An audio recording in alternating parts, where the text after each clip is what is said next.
let's start off this Rum Pesto chicken panini.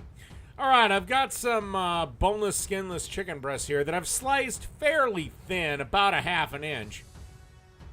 And what we're going to do is season these motherfuckers up. And really simple here, nothing too fancy. You just want to grab some Lowry's seasoning salt and put a generous amount on one side of your chicken. Also, you want to use an abundant amount of freshly ground black pepper. Don't really worry about over-seasoning it because you're going to lose about a half to a third of it when you go to flip it.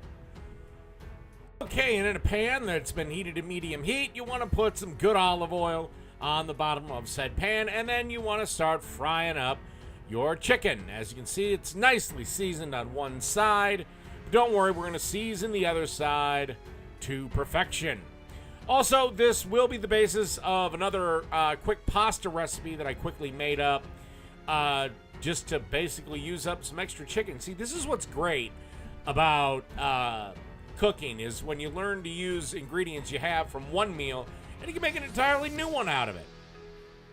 Also, you should have been baking some bacon at this point. I think bacon is the best for this sandwich. That's just me. As you can see, generously season the other side. Again, don't worry a fucking lick about goddamn over seasoning it. Most of this shit's gonna fucking fall off. Alright, you want to basically cook this till it's done. About 8-10 minutes, or until it reads 160 internally. Through the magic of cooking show editing, these chicken breasts are done and are getting ready for their date with a sandwich. Now, you see all that lovely, lovely shit at the bottom of the pan? That is pure flavor. We want to get that up for our pesto sauce. So you want to take a little bit of Captain Morgan, and you want to put that motherfucker in there. And then you just want to move it around. You want to deglaze the pan, because basically what we're doing is all that flavor that was left by the chicken, we're basically going to get up from the pan and put it in a bowl. This will become important later. That is what's known as flavor juice. Okay, so to our flavor juice, you want to add this nice jar of pesto. I was actually going to make the pesto myself. I bought the basil, except I forgot the goddamn pine nuts, and I was already about 5 beers into it when I made this dish. So I had to use this nice jarred stuff, which, you know, the jarred stuff isn't bad. But remember, kids, you can drink and cook, but you can't drink and drive. Anyway, you want to mix this around until everything is nice, well incorporated, and we'll be ready to assemble our sandwich.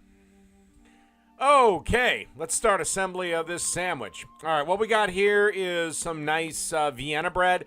Basically, it's Italian bread. You can find it at any bakery, at any grocery store, and it's just been sliced. If you want to slice the slices yourself, just get the Italian bread. Should be good. And obviously, butter both pieces of bread on one side. And we're going to use some provolone cheese. I just went with Kraft. If you want to get different, go for it. And then a nice little chicken breast.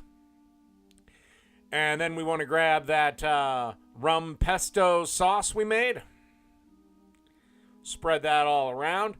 Now, these two things are optional, but I think they worked really, really well with this sandwich. That's just me.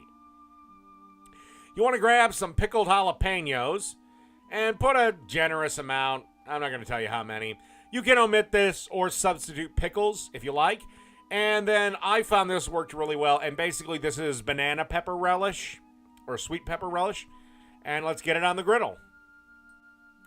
Okay, on a griddle that's set on fairly high heat, about medium high, it's time to put these sandwiches on because I want to get some good char marks on these motherfuckers.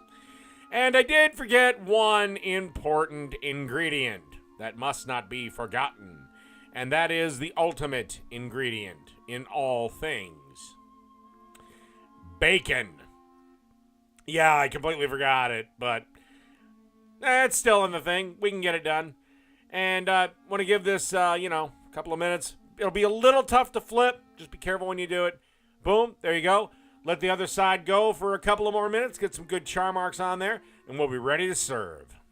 And now for the best part of any sandwich making, the pull-apart section. Although that plate fucking almost did it. And there you are. A nice chicken panini with a rum pesto and bacon. And this joined the Clean Plate Club goddamn almost immediately. It was fucking delicious. I highly recommend making this. Really simple. Easy way to impress any date. All right. That wraps up this motherfucking episode of Dave's Cooking Show.